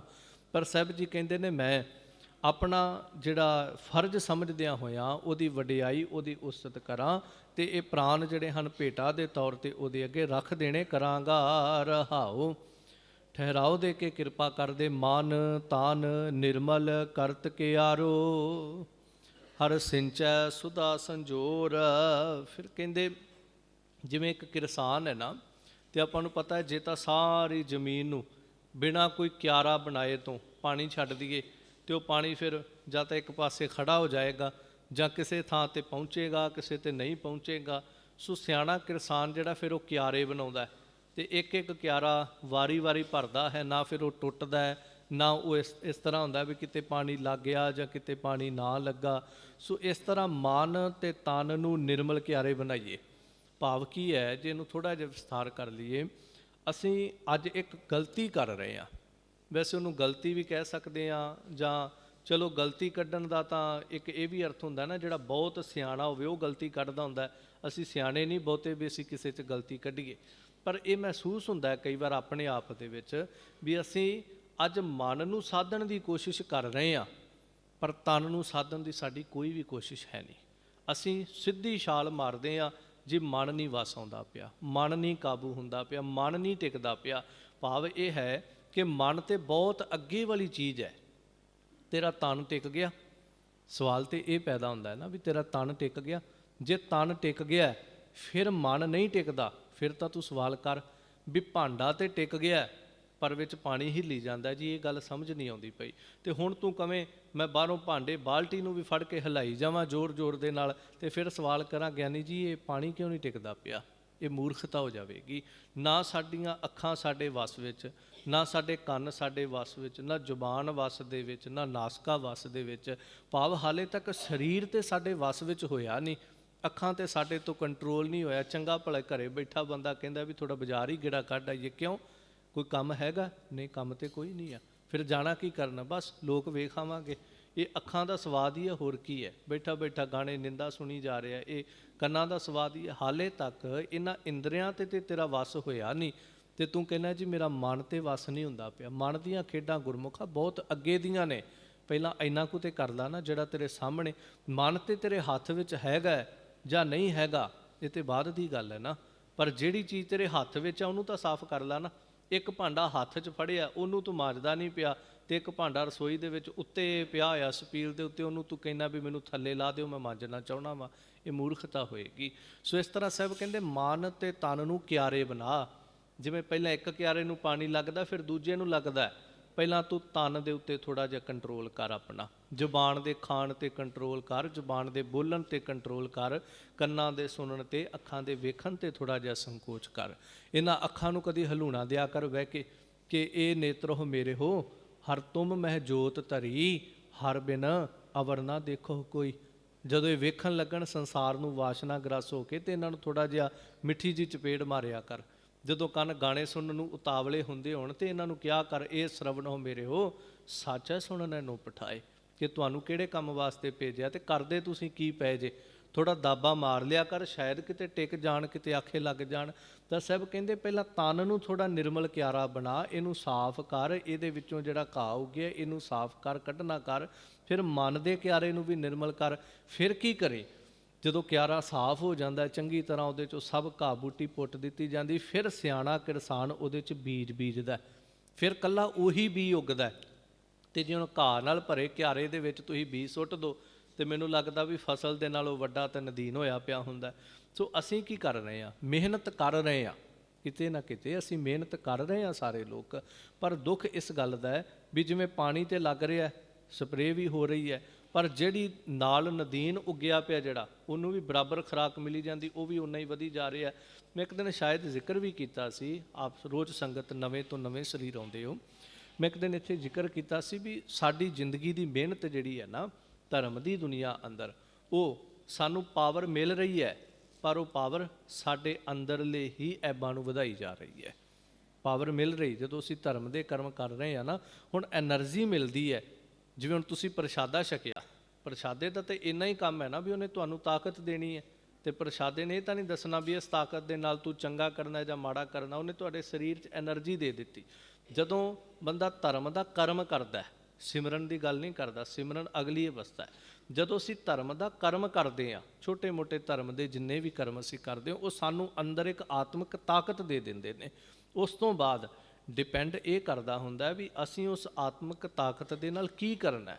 ਜਿਵੇਂ ਸਰੀਰ ਨੂੰ ਐਨਰਜੀ ਮਿਲ ਗਈ, ਹੁਣ ਉਸ ਐਨਰਜੀ ਦੇ ਨਾਲ ਭਾਵੇਂ ਤੁਸੀਂ ਕਿਸੇ ਗਰੀਬ 'ਤੇ ਜ਼ੁਲਮ ਕਰ ਦਿਓ, ਤੇ ਭਾਵੇਂ ਕਿਸੇ ਅਮੀਰ ਦੀ ਚਾਕਰੀ ਕਰ ਲਓ, ਜਾਂ ਕਿਸੇ ਅਮੀਰ ਦੇ ਜ਼ੁਲਮ ਨੂੰ ਰੋਕ ਲਓ, ਤੇ ਤੁਹਾਡੇ 'ਤੇ ਡਿਪੈਂਡ ਹੈ ਨਾ। ਸੋ ਇਸ ਤਰ੍ਹਾਂ ਧਰਮ ਦੇ ਕਰਮ ਜਦੋਂ ਅੰਦਰ ਕੁਝ ਆਤਮਿਕ ਐਨਰਜੀ ਦਿੰਦੇ ਨੇ, ਤੇ ਭਾਵੇਂ ਉਹਦੇ ਨਾਲ ਆਤਮਿਕ ਹੰਕਾਰ ਕਰ ਲਓ ਵੀ ਮੈਂ ਵੱਡਾ ਗੁਰਸਿੱਖ, ਮੈਂ ਵੱਡਾ ਸਾਧੂ, ਜਾਂ ਮੈਂ ਵੱਡਾ ਧਰਮੀ, ਤੇ ਭਾਵੇਂ ਉਹਦੇ ਨਾਲ ਨਿਮਰਤਾ ਲੈ ਆਓ ਕਿ ਨੀਚਾਂ ਅੰਦਰ ਨੀਚ ਜਾਤ, ਨੀਚੀ ਹੂੰ ਅਤ ਨੀਚ, ਨਾਨਕ ਤਿਨ ਕੈ ਸੰਗ ਸਾਥ, ਵੱਡਿਆਂ ਸਿਉ ਕਿਆ ਰੀਸ। ਭਾਵੇਂ ਉਹਦੇ ਨਾਲ ਨਿਮਰਤਾ ਲੈ ਆਈਏ ਅੰਦਰ ਕਿ ਕਬੀਰ ਸਭ ਤੇ ਹਮ ਬੁਰੇ, ਹਮ ਤਜ ਭਲੋ ਸਭ ਕੋਏ, ਭਾਵੇਂ ਇਹ ਨਿਮਰਤਾ ਲੈ ਆਈਏ। ਸੋ ਇਸ ਤਰ੍ਹਾਂ ਜਦੋਂ ਵੀ ਅਸੀਂ ਕਰਦੇ ਹਾਂ ਤੇ ਸਾਨੂੰ ਪਹਿਲਾਂ ਆਪਣੇ ਮਨ ਤੇ ਤਨ ਨੂੰ, ਸਾਹਿਬ ਕਹਿੰਦੇ ਇਹ ਜਿਹੜੇ ਵਾਸ਼ਨਾ ਰੂਪੀ ਨਦੀਨ ਹੈ, ਇਹਨੂੰ ਪਹਿਲਾਂ ਬਾਹਰ ਕੱਢ ਲਾ ਤਨ ਦੇ ਵਿੱਚੋਂ, ਫਿਰ ਇਹਦੇ ਵਿੱਚ ਸਿੰਚੈ ਸੁਦਾ ਸੰਜੋਰ, ਫਿਰ ਬੰਦਗੀ ਕਰੀ, ਫਿਰ ਨਾਮ ਜਪੀ। ਹੁਣ ਮਨ ਦੇ ਵਿੱਚ ਸ਼ਾਇਦ ਕਿਸੇ ਦੇ ਸਵਾਲ ਵੀ ਆ ਜੇ ਵੀ ਫਿਰ ਜੇ ਪਹਿਲਾਂ ਸਾਫ਼ ਹੀ ਹੋ ਗਿਆ ਤੇ ਫਿਰ ਬੰਦਗੀ ਕਰਨ ਦਾ ਕੀ ਫਾਇਦਾ। ਬੰਦਗੀ ਤੇ ਕਰਨੀ ਤਾਂ ਹੈ ਨਾ ਵੀ ਮਨ ਸਾਫ਼ ਹੋਵੇ। ਇਹ ਵੀ ਕਿਤੇ ਨਾ ਕਿਤੇ ਸ਼ਾਇਦ ਅਸੀਂ ਭੁਲੇਖੇ ਦੇ ਵਿੱਚ ਫਿਰਦੇ ਰਹਿੰਦੇ ਹਾਂ। ਅਸਲ ਦੇ ਵਿੱਚ ਬੰਦਗੀ ਕਰਦਿਆਂ ਕਰਦਿਆਂ ਮਨ ਸਾਫ਼ ਹੋਏਗਾ, ਪਰ ਜੇ ਅਸੀਂ ਕਹੀਏ ਵੀ ਬਿਲਕੁਲ ਹੀ ਗੰਦੇ ਮਨ ਦੇ ਨਾਲ ਸ਼ੁਰੂ ਕਰ ਦਈਏ, ਇਹ ਵੀ ਅਸੀਂ ਭੁਲੇਖੇ ਵਿੱਚ ਹਾਂ। ਸ਼ਾਇਦ ਮੈਂ ਗਲਤ ਵੀ ਹੋ ਸਕਦਾ, ਪਰ ਜਿੰਨਾ ਕੁ ਸਮਝ ਆਉਂਦੀ ਹੈ ਜੀਵਨ ਦੇ ਅੰਦਰ, ਵੀ ਅਸੀਂ ਜੇ ਕਹੀਏ ਵੀ ਬਿਲਕੁਲ ਕੋਈ ਇਸ ਤਰ੍ਹਾਂ ਦਾ ਥਾਂ ਜਿਹੜਾ ਗੰਦਗੀ ਨਾਲ, ਕੂੜੇ ਦੇ ਢੇਰ ਨਾਲ ਭਰਿਆ ਪਿਆ ਹੋਵੇ, ਉੱਥੇ ਬੀਜ ਸੁੱਟ ਕੇ ਉੱਗ ਪਏਗਾ, ਨਹੀਂ ਮੁਸ਼ਕਲ ਹੋ ਜਾਏਗਾ। ਜਾਂ ਤਾਂ ਉਹਨੂੰ ਢੱਕਣਾ ਪਏਗਾ, ਜਾਂ ਕੇਰਾਂ ਉਹਨੂੰ ਮੋਟਾ ਮੋਟਾ ਚੁੱਕਣਾ ਪਏਗਾ, ਬਾਕੀ ਜਿਹੜਾ ਛੋਟਾ ਮੋਟਾ ਉਹ ਸਹਿਜੇ ਸਹਿਜੇ ਖਤਮ ਹੋ ਜਾਂਦਾ ਹੈ। ਸੋ ਬੰਦਗੀ ਕਰਨ ਦੇ ਨਾਲ ਅੰਦਰ ਦੀ ਗੰਦਗੀ ਖਤਮ ਹੋਏਗੀ। ਪਰ ਜੇ ਅਸੀਂ ਕਹੀਏ ਵੀ ਅਸੀਂ ਇੱਕ ਵੀ ਚੀਜ਼ ਨਹੀਂ ਚੁੱਕਣੀ ਤੇ ਸਿੱਧੀ ਬੰਦਗੀ ਕਰਨ ਲੱਗ ਪੈਣਾ, ਫਿਰ ਸ਼ਾਇਦ ਕਿਤੇ ਨਾ ਕਿਤੇ ਅਸੀਂ ਧੋਖਾ ਖਾ ਜਾਵਾਂਗੇ। ਇਹ ਥੋੜ੍ਹਾ ਜਿਹਾ ਵੱਖਰਾ ਵਿਸ਼ਾ, ਲੰਬਾ ਵਿਸ਼ਾ ਹੈ। ਮਹਾਰਾਜ ਜੀ ਇੱਥੇ ਜਿਹੜਾ ਸਮਝਾ ਰਹੇ ਨੇ, ਸਿੰਚੈ ਸੁਦਾ ਸੰਜੋਰ, ਤੂੰ ਫਿਰ ਬਾਅਦ ਵਿੱਚ ਨਾਮ ਰੂਪੀ ਅੰਮ੍ਰਿਤ ਜਿਹੜਾ ਹੈ, ਇਹਨੂੰ ਆਪਣੇ ਮਨ ਤੇ ਤਨ ਦੇ ਕਿਆਰਿਆਂ ਨੂੰ ਪਹਿਲਾਂ ਸਾਫ਼ ਕਰ, ਥੋੜ੍ਹਾ ਕੰਟਰੋਲ ਕਰ ਇਹਨਾਂ ਨੂੰ। ਉਸ ਤੋਂ ਬਾਅਦ ਤੂੰ ਇਹਨਾਂ ਦੇ ਵਿੱਚ ਨਾਮ ਰੂਪੀ ਅੰਮ੍ਰਿਤ ਜਿਹੜਾ ਇਹਨੂੰ ਸਿੰਜਣਾ ਕਰ। ਇਹਦੇ ਨਾਲ ਫਿਰ ਕੀ ਹੋਏਗਾ, ਯਾ ਰਸ ਮਹਿ ਮਗਨ ਹੋਤ ਕਿਰਪਾ ਤੇ, ਮਹਾ ਵਿਖਿਆ ਤੇ ਤੋਰ। ਇਸ ਨਾਮ ਰੂਪੀ ਰਸ ਦੇ ਵਿੱਚ ਤੂੰ ਮਗਨ ਹੋਵੇਂਗਾ, ਪਰ ਹੋਏਗਾ ਪਤਾ ਕਦੋਂ, ਕਿਰਪਾ ਤੇ। ਜਦੋਂ ਦੀ ਕਿਰਪਾ ਵਰਸੇਗੀ, ਉਹਦੀ ਮਿਹਰਾਮਤ ਤੇਰੇ ਤੇ ਆਏਗੀ, ਭਾਵ ਇਹ ਰਸ ਉਹਨੂੰ ਹੀ ਆਏਗਾ। ਬਾਕੀ ਜਪਦੇ ਤਾਂ ਹੁਣ ਸਾਰੇ ਹੀ ਆ, ਮਾਫ ਕਰਿਓ, ਰਸ ਤੇ ਸਾਰਿਆਂ ਨੂੰ ਨਹੀਂ ਨਾ ਆ ਰਿਹਾ। ਇਹ ਇਸ ਤਰ੍ਹਾਂ ਦੀ ਹਾਲਤ ਹੈ ਜਿਵੇਂ ਇੱਕ ਰੋਗੀ ਆ ਤੇ ਉਹ ਕਹਿੰਦਾ ਵੀ ਮੈਂ ਭੋਜਨ ਵੀ ਖਾ ਰਿਹਾ, ਮੈਂ ਫਲ ਵੀ ਖਾ ਰਿਹਾ, ਮੈਂ ਸਭ ਕੁਝ ਖਾ ਰਿਹਾ ਜੋ ਸਾਡੇ ਘਰ ਵਿੱਚ ਬਣਦਾ ਹੈ, ਪਰ ਮੈਨੂੰ ਲੱਗਦਾ ਨਹੀਂ। ਮੈਂ ਘਿਓ ਵੀ ਖਾਣਾ, ਮੈਂ ਸਾਰੀ ਖੁਰਾਕ ਖਾਣਾ, ਪਰ ਮੈਨੂੰ ਲੱਗਦਾ ਨਹੀਂ ਹੈਗਾ। ਬਾਕੀ ਉਹੀ ਰੋਟੀ ਨਾਲ ਦੇ ਖਾਂਦੇ ਨੇ ਤੇ ਵੇਖ ਕਿੱਡੇ ਰਿਸ਼ਟ ਪੁਸ਼ਟ, ਕਿੰਨੇ ਤਾਜ਼ੇ ਸਰੀਰ ਇਹਨਾਂ ਦੇ, ਮੈਨੂੰ ਲੱਗਦਾ ਨਹੀਂ ਪਿਆ। ਇਹੀ ਬਿਮਾਰੀਆਂ ਜੇ ਬਾਹਰੀ ਤੌਰ 'ਤੇ ਨੇ, ਇਹੀ ਸਾਡੇ ਅੰਦਰ ਨੇ। ਇਹੀ ਵਾਹਿਗੁਰੂ ਵਾਹਿਗੁਰੂ ਵਾਹਿਗੁਰੂ ਦਾ ਸਿਮਰਨ ਕਿਸੇ ਕਮਾਈ ਵਾਲੇ ਮਹਾਂਪੁਰਖ ਨੇ ਕੀਤਾ, ਰੱਬ ਅੰਦਰ ਭੇਦ ਹੋ ਗਿਆ। ਇਹੀ ਮੂਲ ਮੰਤਰ ਵੱਡੇ ਵੱਡੇ ਕਮਾਈ ਵਾਲੇ ਗੁਰਸਿੱਖਾਂ ਨੇ ਜਪਿਆ, ਪਰਮੇਸ਼ਰ ਅੰਦਰ ਭੇਦ ਹੋ ਗਏ। ਉਹਨਾਂ ਲਈ ਕੋਈ ਵੱਖਰਾ ਨਹੀਂ ਸੀ। ਪਰ ਇਹੀ ਗੁਰ ਮੰਤਰ, ਮੂਲ ਮੰਤਰ ਅਸੀਂ ਚੌਂਕੜੇ ਲਾ ਕੇ ਜਪਦੇ ਪਏ ਹਾਂ, ਉੱਥੇ ਦੇ ਉੱਥੇ ਹੀ ਖੜੇ ਹੋਏ ਆ। ਇਹਦਾ ਮਤਲਬ ਕੁਛ ਨਾ ਕੁਛ ਅੰਦਰ ਰੋਗ ਹੈਗਾ ਜਿਹੜਾ ਲੱਗਣ ਨਹੀਂ ਦੇ ਰਿਹਾ। ਜਿਵੇਂ ਬਿਮਾਰੀ ਭੋਜਨ ਨਹੀਂ ਲੱਗਣ ਦੇ ਰਹੀ, ਕੀ ਰੋਗ ਹੈ? ਸਾਹਿਬ ਬਾਣੀ 'ਚ ਇਹਦਾ ਇਲਾਜ ਦੱਸ ਕੇ, ਰੋਗ ਵੀ ਦੱਸ ਕੇ ਕਹਿੰਦੇ, ਹਉਮੈ ਨਾਵੈ ਨਾਲ ਵਿਰੋਧ ਹੈ, ਦੋਏ ਨਾ ਵਸਹਿ ਇਕਠਾਏ। ਕਿ ਨਾਮ ਦੇ ਨਾਲ ਵਿਰੋਧ ਹੀ ਸਭ ਤੋਂ ਵੱਡਾ ਹਉਮੈ ਦਾ। ਜਿੱਥੇ ਹਉਮੈ ਬੈਠੀ ਹੋਈ, ਤੂੰ ਜਿੰਨਾ ਮਰਜ਼ੀ ਜਪੀ ਜਾ, ਤੈਨੂੰ ਨਹੀਂ ਲੱਗੇਗਾ। ਤੇਰੇ ਚਿਹਰੇ ਤੇ ਲਾਲੀ ਨਹੀਂ ਆ ਸਕਦੀ, ਤੇਰੇ ਅੰਦਰ ਰੂਹਾਨੀਅਤ ਨਹੀਂ ਆ ਸਕਦੀ। ਰੀਜ਼ਨ ਕੀ ਹੈ? ਜਿਸ ਥਾਂ ਤੇ ਨਾਮ ਨੇ ਟਿਕਣਾ ਸੀ, ਉਹ ਥਾਂ ਪਹਿਲਾਂ ਹੀ ਕੋਈ ਹੋਰ ਮੱਲੀ ਬੈਠਾ ਹੈ। ਤਾਂ ਇੱਥੇ ਸਾਹਿਬ ਜੀ ਕਹਿੰਦੇ ਨੇ, ਜਦੋਂ ਦੀ ਕਿਰਪਾ ਵਰਸ ਜਾਵੇ, ਆ ਰਸ ਮਹਿ ਮਗਨ ਹੋਤ। ਇਸ ਨਾਮ ਰੂਪੀ ਰਸ ਦੇ ਵਿੱਚ ਜੀਵ ਮਗਨ ਹੋ ਜਾਂਦਾ ਹੈ। ਫਿਰ ਉਹਦਾ ਮਗਨ ਹੋਣਾ ਪਤਾ ਕਿਸ ਤਰ੍ਹਾਂ ਦਾ ਹੁੰਦਾ ਹੈ? ਉਹ ਬਸ ਇੱਕ ਦਫਾ ਕਿਤੇ ਵਾਹਿਗੁਰੂ ਕਹਿੰਦਾ, ਵਿਸਮਾਦ ਵਿੱਚ ਚਲਾ ਜਾਂਦਾ ਹੈ। ਮੈਂ ਆਪਣੀ ਜ਼ਿੰਦਗੀ 'ਚ ਕੁਝ ਐਸੇ ਸਰੀਰ ਵੇਖੇ ਜਿਹੜੇ ਬਸ ਇੱਕ ਦੋ ਵਾਰ ਵਾਹਿਗੁਰੂ ਕਹਿੰਦੇ ਸੀ, ਵਿਸਮਾਦ ਵਿੱਚ ਚਲੇ ਜਾਂਦੇ ਸੀਗੇ। ਪਰ ਉਹ ਵੀ ਸਰੀਰ ਜਿਹੜੇ 8-8 ਘੰਟੇ ਚੌਂਕੜਾ ਮਾਰ ਕੇ ਵੀ ਸਭ ਪਤਾ ਹੁੰਦਾ ਕਿੰਨੇ ਵੱਜ ਗਏ, ਕਿੰਨਾ ਟਾਈਮ ਹੋ ਗਿਆ, ਕੀ ਕਰਨਾ ਕੀ ਨਹੀਂ ਕਰਨਾ, ਉਹ ਅਵਸਥਾ ਹੋਰ ਹੈ। ਤਾਂ ਸਾਹਿਬ ਕਹਿੰਦੇ ਉਹ ਇਸ ਰਸ ਦੇ ਵਿੱਚ ਮਗਨ ਹੋ ਜਾਂਦਾ ਹੈ। ਅਤੇ ਮਗਨ ਕਿਸ ਤਰ੍ਹਾਂ ਦਾ ਹੁੰਦਾ ਹੈ? ਜਦੋਂ ਅਸੀਂ ਬਾਣੀ 'ਚ ਬਚਨ ਪੜ੍ਹਦੇ, ਇਹ ਰਸ ਛਾੜੇ ਉਹ ਰਸ ਆਵਾ, ਉਹ ਰਸ ਪੀਆ ਇਹ ਰਸ ਨਹੀਂ ਪਾਵਾ। ਜਿਹਨੇ ਉਹ ਰਸ ਪੀ ਲਿਆ ਨਾ, ਉਹਨੂੰ ਇਹ ਰਸ ਚੰਗਾ ਹੀ ਨਹੀਂ ਲੱਗਦਾ। ਜਿਵੇਂ ਸੰਸਾਰੀ ਤੌਰ 'ਤੇ ਕਿਸੇ ਕੋਲ 4 ਛਿੱਲੜ ਹੋਣ ਅਤੇ ਉਹ ਕਹਿੰਦਾ ਹੁੰਦਾ ਵੀ ਮੈਂ ਜਿਹੜੀ ਚੀਜ਼ ਖਾ ਲਈ ਨਾ, ਮੈਨੂੰ ਹੁਣ ਆਮ ਚੀਜ਼ਾਂ ਪਸੰਦ ਨਹੀਂ ਆਉਂਦੀਆਂ ਖਾਣ ਵਿੱਚ, ਜਾਂ ਜਿਹੜੀ ਕੰਪਨੀ ਜਿਹੜੇ ਬ੍ਰਾਂਡ ਦਾ ਕੱਪੜਾ ਮੈਂ ਪਾ ਲਿਆ, ਹੁਣ ਉਸ ਤੋਂ ਥੱਲੇ ਕੋਈ ਪਾਉਣ ਨੂੰ ਮੇਰਾ ਜੀਅ ਨਹੀਂ ਕਰਦਾ। ਫਲਾਣੇ ਹੋਟਲ 'ਚ ਮੈਂ ਖਾ ਲਿਆ, ਹੁਣ ਰੇਹੜੀ ਤੋਂ ਖਾਣ ਨੂੰ ਮੇਰਾ ਜੀਅ ਨਹੀਂ ਕਰਦਾ। ਭਾਵ ਇਹ ਹੈ ਕਿ ਜਦੋਂ ਕੋਈ ਚੰਗੀ ਚੀਜ਼ ਦੀ ਪ੍ਰਾਪਤੀ ਹੋ ਜਾਵੇ, ਨੀਵੀਆਂ ਆਪਣੇ ਆਪ ਹੀ ਛੁੱਟ ਜਾਂਦੀਆਂ ਹੁੰਦੀਆਂ ਨੇ। ਸੋ ਜਦੋਂ ਨਾਮ ਰੂਪੀ ਰਸ ਦੀ ਪ੍ਰਾਪਤੀ ਹੋ ਗਈ, ਆ ਜਿਹੜੇ ਜ਼ੁਬਾਨ ਦੇ ਰਸਾਂ ਪਿੱਛੇ ਅਸੀਂ ਦੌੜਦੇ ਫਿਰਦੇ ਹਾਂ, ਇਹ ਤੇ ਆਪਣੇ ਆਪ ਛੁੱਟਣਗੇ। ਤਾਂ ਸਾਹਿਬ ਕਹਿੰਦੇ, ਮਹਾਂ ਵਿਖਿਆ ਤੇ ਤੋਰ, ਦਾਤਾ ਤੂੰ ਕਿਰਪਾ ਕਰ, ਇਹਨਾਂ ਮਹਾਨ ਵਿਸ਼ਿਆਂ ਦੇ ਨਾਲੋਂ ਸਾਡੀ ਤੋੜ ਦੇਣੀ ਕਰ, ਕਿਉਂਕਿ ਇਹਨਾਂ ਦੇ ਨਾਲ ਸਾਡੀ ਬੜੇ ਚਿਰ ਤੋਂ ਜੁੜੀ ਹੈ। ਤੇ ਇਹ ਯਾਦ ਰੱਖੀਏ, ਜਿਹਦੇ ਨਾਲ ਪੁਰਾਣੀ ਸਾਂਝ ਹੋਵੇ ਨਾ, ਬਾਹਰੋਂ ਭਾਵੇਂ ਟੁੱਟ ਜੇ, ਅੰਦਰੋਂ ਜੁੜੀ ਰਹਿੰਦੀ ਜੇ। ਇਹ ਵੀ ਗੱਲ ਪੱਕੀ ਆ। ਕਿਸੇ ਦੇ ਨਾਲ 5-10 ਸਾਲ ਦੀ ਸਾਂਝ ਹੋਵੇ, ਨਿੱਕੀ ਮੋਟੀ ਕੋਈ ਲੜਾਈ ਗੱਲ ਹੋ ਗਈ, ਆਪਾਂ ਕਹਿੰਦੇ ਵੀ ਜਾ ਤੂੰ ਆਪਣੇ ਰਾਹ, ਅਸੀਂ ਆਪਣੇ ਰਾਹ, ਅੱਜ ਤੋਂ ਤੇਰਾ ਸਾਡਾ ਮਿਲਣਾ ਬੰਦ। ਪਰ ਅੰਦਰੋਂ ਨਹੀਂ ਉਹ ਸਾਂਝ ਛੁੱਟਦੀ। ਅੰਦਰੋਂ ਦੇ ਖਿਆਲ ਆਉਂਦੇ ਹੀ ਰਹਿੰਦੇ ਨੇ, ਅੰਦਰੋਂ ਦੀਆਂ ਯਾਦਾਂ ਜੀਵਨ ਵਿੱਚ ਬਣੀਆਂ ਹੀ ਰਹਿੰਦੀਆਂ ਨੇ, ਭਾਵੇਂ ਬੰਦਾ ਜ਼ਾਹਰ ਕਰੇ ਜਾਂ ਨਾ ਕਰੇ। ਹੁਣ ਇੱਕ ਤਾਂ 10 ਸਾਲਾਂ ਦੀ ਗੱਲ ਅਤੇ ਇੱਕ ਜਨਮਾਂ ਜਨਮਾਂਤਰਾਂ ਦੀ ਗੱਲ। ਇਹਨਾਂ ਵਿਸ਼ਿਆਂ ਐਬਾਂ ਦੇ ਨਾਲ ਕੋਈ ਅੱਜ ਦੀ ਸਾਂਝ ਥੋੜ੍ਹੀ ਬਣੀ ਹੈ, ਜਨਮਾਂ ਜਨਮਾਂਤਰਾਂ ਦੀ ਸਾਂਝ ਬਣੀ। ਅਤੇ ਬੰਦਾ ਜੇ 10 ਸਾਲ ਕਿਸੇ ਨਾਲ ਰਹਿ ਕੇ ਛੱਡਣ ਲਈ ਤਿਆਰ ਨਹੀਂ, ਜਿਹੜੇ ਵਕਾਰਾਂ ਨੇ ਸਾਡੇ ਨਾਲ ਕਈ ਯੁੱਗ ਬਤੀਤ ਕਰਤੇ, ਕਈ ਜਨਮ ਬਤੀਤ ਕਰਤੇ, ਕਿਵੇਂ ਛੱਡ ਦਈਏ? ਬੜਾ ਔਖਾ ਹੋ ਜਾਣਾ ਛੱਡਣਾ। ਪਰ ਜਦੋਂ ਛੱਡਾਂਗੇ ਤਾਂ ਫਿਰ ਇਹਨਾਂ ਦੀ ਯਾਦ ਤੇ ਅੰਦਰ ਰਹੇਗੀ ਨਾ। ਸੋ ਇਸ ਯਾਦ ਨੂੰ ਵੀ ਖਤਮ ਕਰਨ ਦੇ ਵਾਸਤੇ ਹੋਰ ਮਸ਼ੱਕਤ ਕਰਨੀ ਪਏਗੀ, ਹੋਰ ਮਿਹਨਤ ਕਰਨੀ ਪਏਗੀ। 2 ਚੀਜ਼ਾਂ ਹੁੰਦੀਆਂ ਜੇ ਆਪਾਂ ਕਿਸੇ ਨਾਲੋਂ ਦੂਰ ਹੋਣਾ, ਜਾਂ ਤਾਂ ਉਹਦੇ ਨਾਲ ਲੜਾਈ ਅੱਤ ਦੀ ਹੋ ਜਾਵੇ, ਫਿਰ ਅਸੀਂ ਕਹਿੰਦੇ ਵੀ ਹੁਣ ਜੋ ਮਰਜ਼ੀ ਹੋ ਗਏ, ਮਨੋਂ ਹੀ ਲੈ ਗਿਆ, ਕਹਾਣੀ ਖਤਮ ਹੋ ਗਈ। ਜਾਂ ਤੇ ਇਹਨਾਂ ਦੇ ਨਾਲ, ਜਿਹਨੂੰ ਗੁਰੂ ਕਲਗੀਧਰ ਪਾਤਸ਼ਾਹ ਕਹਿੰਦੇ ਅਨ ਦਿਨ ਆਪ ਸਿਉ ਲੜੈ, ਜਾਂ ਤੇ ਇਹਨਾਂ ਵਿਸ਼ਿਆਂ ਵਕਾਰਾਂ ਨਾਲ ਲੜਾਈ ਇੰਨੀ ਜ਼ਿਆਦਾ ਸਾਡੀ ਹੋ ਜਾਵੇ ਨਾ ਵੀ ਬਸ ਅਸੀਂ ਕਹੀਏ ਹੁਣ ਤੁਹਾਡੀ ਸਾਡੀ ਸਾਂਝ ਖਤਮ ਹੋ ਗਈ। ਅਤੇ ਲੜਾਈ ਹੁੰਦੀ ਕਦੋਂ ਆ? ਜਿਸ ਵਿਸ਼ੇ ਨੂੰ ਥੋੜ੍ਹਾ ਹੋਰ ਸਮਝ ਲਈਏ, ਲੜਾਈ ਕਦੋਂ ਹੁੰਦੀ ਆ? ਜਦੋਂ ਆਪਾਂ ਕਿਸੇ ਮਨੁੱਖ ਦੇ ਬਾਰੇ ਵਿੱਚ ਸੁਣਦੇ ਹਾਂ ਵੀ ਉਹਨੇ ਸਾਡੇ ਨਾਲ ਆਹ ਕੁਛ ਕੀਤਾ, ਉਹਦੇ ਕਰਕੇ ਮੇਰਾ ਨੁਕਸਾਨ ਹੋ ਗਿਆ, ਪਹਿਲਾਂ ਉਹਦੇ ਕਰਕੇ ਮੇਰੇ ਇੰਨੇ ਫਾਇਦੇ ਵੀ ਹੋਏ, ਪਰ ਉਸ ਬੰਦੇ ਕਰਕੇ ਮੇਰਾ ਐਡਾ ਵੱਡਾ ਨੁਕਸਾਨ ਹੋ ਗਿਆ, ਅੱਜ ਤੋਂ ਬਾਅਦ ਉਹਦੇ ਨਾਲ ਸਾਂਝ ਖਤਮ।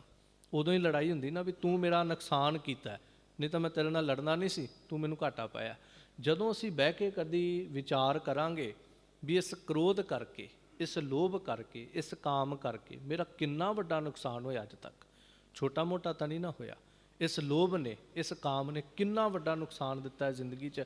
ਸਰੀਰ ਦੀ ਗੱਲ ਛੱਡੋ, ਸਰੀਰ ਨਾਲ ਤਾਂ ਜੋ ਇਹਨੇ ਕੀਤਾ ਸੋ ਕੀਤਾ, ਇਦੋਂ ਵੱਡਾ ਨੁਕਸਾਨ ਕੀ ਹੋ ਸਕਦਾ ਹੈ ਵੀ ਸਾਡੀ ਅਮੋਲਕ ਮਨੁੱਖਾ ਦੇਹੀ ਜਿਹੜੀ ਸਾਨੂੰ ਪਰਮੇਸ਼ਰ ਦੇ ਮਿਲਾਪ ਵਾਸਤੇ ਮਿਲੀ ਸੀ, ਇਹਨੇ ਸਾਡਾ ਮਿਲਾਪ ਹੀ ਨਹੀਂ ਹੋਣ ਦਿੱਤਾ। ਇਸ ਤੋਂ ਵੱਡਾ ਸਾਡਾ ਨੁਕਸਾਨ ਇਹਨੇ ਕੀ ਕਰਨਾ ਸੀ। ਜਦੋਂ ਇਹਨਾਂ ਗੱਲਾਂ ਨੂੰ ਕਿਤੇ ਬਹਿ ਕੇ ਵਿਚਾਰ ਕਰਾਂਗੇ ਨਾ ਵੀ ਇਹਨਾਂ ਸਾਡੇ ਜੀਵਨ 'ਚ ਕੀ ਕੀ ਘਾਟਾ ਪਾਇਆ, ਅੰਦਰ ਇੱਕ ਰੋਹ ਪੈਦਾ ਹੋਏਗਾ, ਅੰਦਰ ਇੱਕ ਗੁੱਸਾ ਪੈਦਾ ਹੋਏਗਾ ਇਸ ਕ੍ਰੋਧ ਦੇ, ਕਾਮ ਦੇ, ਲੋਭ ਦੇ, ਮੋਹ ਦੇ ਪ੍ਰਤੀ। ਫਿਰ ਇਹਨਾਂ ਨਾਲ ਲੜਾਈ ਹੋਏਗੀ ਵੀ ਅਸੀਂ ਤੁਹਾਨੂੰ ਆਪਣੇ ਘਰੇ ਨਹੀਂ ਵੜਨ ਦੇਣਾ, ਕਿਉਂਕਿ ਤੁਹਾਡੇ ਕਰਕੇ ਤਾਂ ਮੇਰੇ ਜੀਵਨ ਦਾ ਸੱਤਿਆਨਾਸ਼ ਹੋ ਗਿਆ, ਤੁਹਾਡੇ ਕਰਕੇ ਤੇ ਮੈਂ ਆਪਣੇ ਗੁਰੂ ਤੋਂ ਬੇਮੁਖ ਹੋਇਆ ਪਿਆ, ਤੁਹਾਡੇ ਕਰਕੇ ਤੇ ਮੈਂ ਗੁਰੂ ਤੋਂ ਦੂਰ ਹੋ ਗਿਆ, ਇਸ ਕਰਕੇ ਮੇਰੀ ਤੁਹਾਡੇ ਨਾਲ ਅੱਜ ਤੋਂ ਲੜਾਈ ਆ। ਫਿਰ ਸ਼ਾਇਦ ਕਿਤੇ ਨਾ ਕਿਤੇ ਸਾਡਾ ਇਹਨਾਂ ਨੂੰ ਖਹਿੜਾ ਛੁੱਟ ਜੇ, ਕਿਉਂਕਿ ਜਦੋਂ ਮਨ ਥੋੜ੍ਹਾ ਜਿਹਾ ਆਪਣੇ ਆਪ ਵਿੱਚ ਨਿਰਣਾ ਕਰ ਲੈਂਦਾ ਨਾ ਵੀ ਮੈਂ ਅੱਜ ਤੋਂ ਬਾਅਦ ਇਹਨਾਂ ਨਾਲ ਨਹੀਂ ਸਾਂਝ ਕਰਨੀ, ਉਦੋਂ ਅਸੀਂ ਸਫਲ ਹੋਣ ਦੇ ਬੜਾ ਨੇੜੇ ਹੋ ਜਾਂਦੇ ਹੁੰਦੇ ਆ। ਸੋ ਖੈਰ ਇਹ ਸਾਹਿਬ ਜੀ ਕਹਿੰਦੇ ਨੇ ਮਹਾਂ ਵਿਖਿਆ ਤੇ ਤੋੜ, ਤੂੰ ਇਹਨਾਂ ਮਹਾਨ ਵਿਸ਼ਿਆਂ ਵਕਾਰਾਂ ਦੇ ਨਾਲੋਂ ਤੋੜ ਲੈਣਾ ਕਰ, ਫਿਰ ਤੈਨੂੰ ਰਸ ਆਏਗਾ, ਫਿਰ ਤੂੰ ਉਸ ਰਸ ਦੇ ਵਿੱਚ ਮਗਨ ਹੋ ਜਾਏਗਾ। ਜਾਂ ਜਦੋਂ ਤੂੰ ਉਸ ਰਸ ਵਿੱਚ ਗੁਰੂ ਕਿਰਪਾ ਨਾਲ ਮਗਨ ਹੋ ਜਾਏਗਾ ਤੇ ਫਿਰ ਇਹਨਾਂ ਮਹਾਨ ਵਿਸ਼ਿਆਂ ਵਕਾਰਾਂ ਦੇ ਨਾਲੋਂ ਤੇਰੀ ਟੁੱਟ ਜਾਵੇਗੀ। ਇੱਕ ਅਰਦਾਸ ਕਰਿਆ ਕਰ ਮਾਲਕ ਦੇ ਅੱਗੇ ਬਹਿ ਕੇ, ਆਇਓ ਸਰਣ ਦੀਨ ਦੁਖ ਭੰਜਨ, ਚਿਤਵਾਓ ਤੁਮਰੀ ਓਰ। ਇਹ ਦੁੱਖਾਂ ਦੇ ਭੰਨਣ ਹਾਰੇ ਸਤਿਗੁਰੂ ਆਇਓ ਸਰਣ, ਮੈਂ ਤੇਰੀ ਸ਼ਰਨ ਵਿੱਚ ਆਇਆ। ਤੇ ਸ਼ਰਨ ਵਿੱਚ ਕਿਵੇਂ ਆ ਗਿਆ? ਮੈਂ ਸਭ ਕੁਝ ਛੋੜ ਪ੍ਰਭ ਤੂੰ ਹੀ ਤੇ ਆਇਆ, ਮੈਂ ਸਾਰਾ ਕੁਝ ਛੱਡ ਕੇ ਹੁਣ ਤੈਨੂੰ ਧਿਆ ਲਿਆ ਤੇ ਮੈਂ ਤੇਰੀ ਸ਼ਰਨ ਵਿੱਚ ਆ ਗਿਆ। ਹੁਣ ਮੇਰਾ ਆਸਰਾ, ਮੇਰਾ ਆਧਾਰ, ਮੇਰਾ ਸਭ ਕੁਝ ਜਿਹੜਾ ਉਹ ਕੇਵਲ ਤੂੰ ਹੈ। ਜਿਵੇਂ ਬਾਣੀ ਦਾ ਵਚਨ ਪੜ੍ਹਦੇ, ਕਿਸ ਹੀ ਕੋਈ ਕੋਏ ਮੰਝ ਨੇ ਮਾਣੀ ਇੱਕ ਤੂੰ। ਕਿਸੇ ਦਾ ਕੋਈ ਆਸਰਾ ਹੋਏਗਾ ਭਾਈ, ਕਿਸੇ ਦਾ ਕੋਈ ਹੋਏਗਾ, ਸਾਡਾ ਤੇ ਗਰੀਬਾਂ ਦਾ ਤੂੰ ਹੀ ਆ ਨਾ। ਤੇਰੇ ਤੋਂ ਬਿਨਾਂ, ਤੈਨੂੰ ਛੱਡ ਕੇ ਦਾਤਾ ਜਾਈਏ ਤੇ ਕਿੱਥੇ ਜਾਈਏ। ਇਸ ਕਰਕੇ ਆਇਓ ਸਰਣ ਦੀਨ ਦੁੱਖ ਭੰਜਨ, ਇਹ ਦੁੱਖਾਂ ਨੂੰ ਭੰਨਣ ਵਾਲੇ ਸਤਿਗੁਰੂ ਅਸੀਂ ਜੀਵ ਤੇਰੀ ਸ਼ਰਨ ਆਏ ਹਾਂ। ਤੇ ਚਿਤਵਾਓ ਤੁਮਰੀ ਓਰ, ਦਾਤਾ ਅਸੀਂ ਕੇਵਲ ਤੇਰੇ ਹੱਥਾਂ ਵੱਲ ਵੇਹਣੇ ਪਏ ਆ, ਅਸੀਂ ਲੋਕਾਂ ਦੇ ਹੱਥਾਂ ਵੱਲ ਨਹੀਂ ਵੇਂਦੇ ਕਿ ਅਸੀਂ ਤੇਰੇ ਕੋਲ ਆ ਗਏ ਹਾਂ। ਤੇ ਫਰਜ਼ ਵੀ ਇਹ ਬਣਦਾ ਜਿਹਦੇ ਕੋਲ ਜਾਈਏ ਫਿਰ ਉਹਦੇ ਵੱਲ ਹੀ, ਉਹਦੇ ਹੱਥਾਂ ਵੱਲ ਵੇਖਣਾ ਚਾਹੀਦਾ। ਰਾਜੇ ਦੇ ਦਰਬਾਰ ਵਿੱਚ ਜਾ ਕੇ ਤੇ ਮੰਤਰੀਆਂ ਦੇ ਹੱਥਾਂ ਵੱਲ ਨਹੀਂ ਵੇਖਣਾ ਚਾਹੀਦਾ ਵੀ ਸਾਨੂੰ ਕੀ ਦੇਣਗੇ, ਫਿਰ ਰਾਜੇ ਦੇ ਹੱਥਾਂ ਵੱਲ ਵੇਖਣਾ ਚਾਹੀਦਾ ਵੀ ਉਹ ਹੁਣ ਸਾਡੀ ਝੋਲੀ 'ਚ ਕੀ ਪਾਏਗਾ। ਪਰ ਇਹ ਸਾਡੀ ਮੂਰਖਤਾ ਹੈ, ਅਸੀਂ ਰਾਜੇ ਦੇ ਦਰਬਾਰ ਵਿੱਚ ਬਹਿ ਕੇ ਸਿਪਾਹੀਆਂ ਦੇ ਹੱਥਾਂ ਵੱਲ, ਮੰਤਰੀਆਂ ਦੇ ਹੱਥਾਂ ਵੱਲ ਵੇਹਣੇ ਪਏ ਹੁੰਦੇ ਆ। ਸੋ ਸਾਹਿਬ ਜੀ ਚਿਤਵੋ ਤੁਮਰੀ ਓਰ, ਕੇਵਲ ਮੈਂ ਤੇਰੇ ਵੱਲ ਵੇਹਣਾ, ਤੇਰੇ ਤੇ ਆਸਰਾ ਰੱਖਦਾ। ਮੇਰੇ ਜੀਵਨ ਦਾ ਲੋਕ ਤੇ ਪਰਲੋਕ ਦਾ ਰਾਖਾ ਕੇਵਲ ਤੂੰ ਹੋ ਗਿਆ। ਤੇ ਹੁਣ ਇੱਕ ਅਰਦਾਸ, ਅਭੈ ਪਦ ਦਾਨ ਸਿਮਰਨ ਸੁਆਮੀ ਕੋ, ਪ੍ਰਭ ਨਾਨਕ ਬੰਧਨ ਸ਼ੋਰ। ਦਾਤਾ ਜੀ ਸਾਨੂੰ ਅਭੈਤਾ ਦਾ ਦਾਨ ਦੇ। ਅਭੈਤਾ ਕੀ ਭਾਵ ਡਰ ਨਾ ਲੱਗਣਾ। ਤੇ ਇਹ ਤਾਂ ਅੱਜ ਬੜੇ ਲੋਕ ਕਹਿੰਦੇ ਮੈਂ ਨਹੀਂ ਡਰਦਾ, ਮੈਂ ਕਿਸੇ ਤੋਂ ਨਹੀਂ ਡਰਦਾ ਜੀ, ਮੈਂ ਮੌਤ ਤੋਂ ਵੀ ਨਹੀਂ ਡਰਦਾ। ਫਿਰ ਕੀ ਹੋਇਆ, ਮਾਰ ਹੀ ਦੇਣਗੇ, ਚੱਲ ਆਪਾਂ ਚੱਲਦੇ। ਜਿਹੜੇ ਆ ਰੋਜ਼ ਐਡੀਆਂ ਐਡੀਆਂ ਲੜਾਈਆਂ ਕਰਦੇ ਨੇ ਲੋਕ, ਉਹਨਾਂ ਅੰਦਰ ਕੋਈ ਡਰ ਹੈਗਾ ਕਿਤੇ? ਉਹ ਕਹਿਣਗੇ ਕੋਈ ਗੱਲ ਨਹੀਂ, ਚੱਲਦੇ ਆ, ਮਾਰ ਦਾਂਗੇ ਜਾਂ ਮਰ ਜਾਵਾਂਗੇ। ਇਹਦਾ ਮਤਲਬ ਇਹ ਥੋੜ੍ਹੀ ਵੀ ਉਹਨਾਂ ਦੀ ਅਵਸਥਾ ਉੱਚੀ ਹੋ ਗਈ ਵੀ ਉਹਨਾਂ ਨੂੰ ਮੌਤ ਦਾ ਹੀ ਡਰ ਨਹੀਂ ਰਹਿ ਗਿਆ। ਬੜੇ ਐਸੇ ਡਰ ਨੇ ਜਿਹੜੀ ਸਾਡੀ ਜ਼ਿੰਦਗੀ ਵਿੱਚ ਹੈਗੇ ਨੇ, ਸੂਖਮ ਤੋਂ ਸੂਖਮ ਰੂਪ ਧਾਰਨ ਕਰਕੇ ਬੈਠੇ ਨੇ। ਛੋਟੀ ਜਿਹੀ ਉਦਾਹਰਨ ਦੇਵਾਂ, ਜਵਾਨ ਹੋਵੇ ਤੇ ਉਹਨੂੰ ਹੋਰ ਭਾਵੇਂ ਕੋਈ ਡਰ ਨਾ ਹੋਵੇ, ਭਾਵੇਂ ਉਹਨੂੰ ਮੌਤ ਦਾ ਵੀ ਡਰ ਨਾ ਹੋਵੇ, ਲੋਕਾਂ ਦਾ ਵੀ ਡਰ ਨਾ ਹੋਵੇ, ਇੱਕ ਡਰ ਉਹਦੇ ਅੰਦਰ ਹੁੰਦਾ, ਮੇਰੀ ਜਵਾਨੀ ਨਾ ਚਲੀ ਜਾਵੇ। ਕਿੱਡਾ ਵੱਡਾ ਜਵਾਨ ਦੇ ਅੰਦਰ ਡਰ ਹੈ, ਮੇਰੀ ਜਵਾਨੀ ਨਾ ਚਲੀ ਜਾਵੇ। ਕੀ ਕੁਛ ਨਹੀਂ ਕਰੇਗਾ ਜਵਾਨੀ ਨੂੰ ਸਾਂਭਣ ਲਈ, ਭਾਵੇਂ ਵਾਲ ਕਾਲੇ ਕਰਨੇ ਪੈਣ, ਭਾਵੇਂ ਦਵਾਈਆਂ ਖਾਣੀਆਂ ਪੈਣ, ਡਰ ਕੀ ਹੈ? ਜਵਾਨੀ ਨਾ ਚਲੀ ਜਾਵੇ।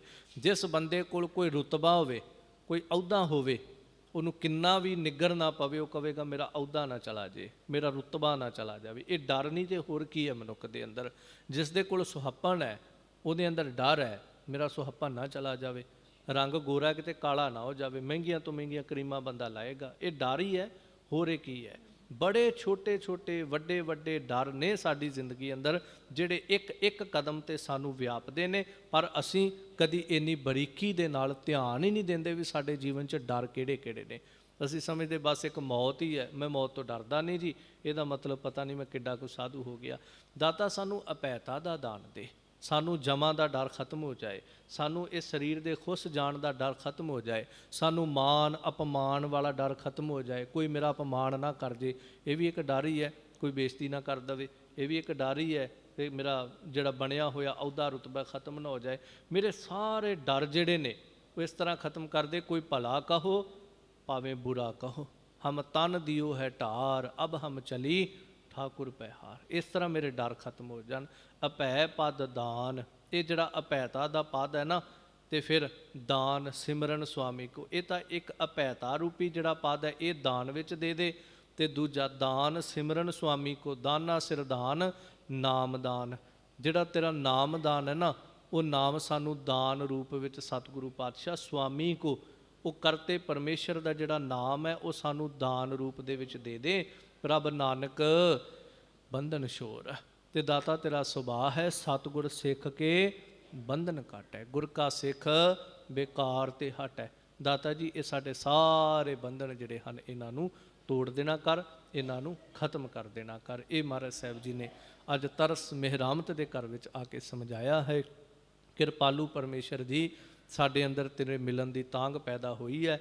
ਕੋਈ ਰੱਬੀ ਪਿਆਰਾ, ਜਿਵੇਂ ਰੋਜ਼ ਸਿੱਖ ਤੇ ਅਰਦਾਸ ਕਹਿੰਦਾ, ਸਹੀ ਪਿਆਰੇ ਮੇਲ ਜਿਨ੍ਹਾਂ ਮਿਲਿਆ ਤੇਰਾ ਨਾਮ ਚਿੱਤ ਆਵੇ।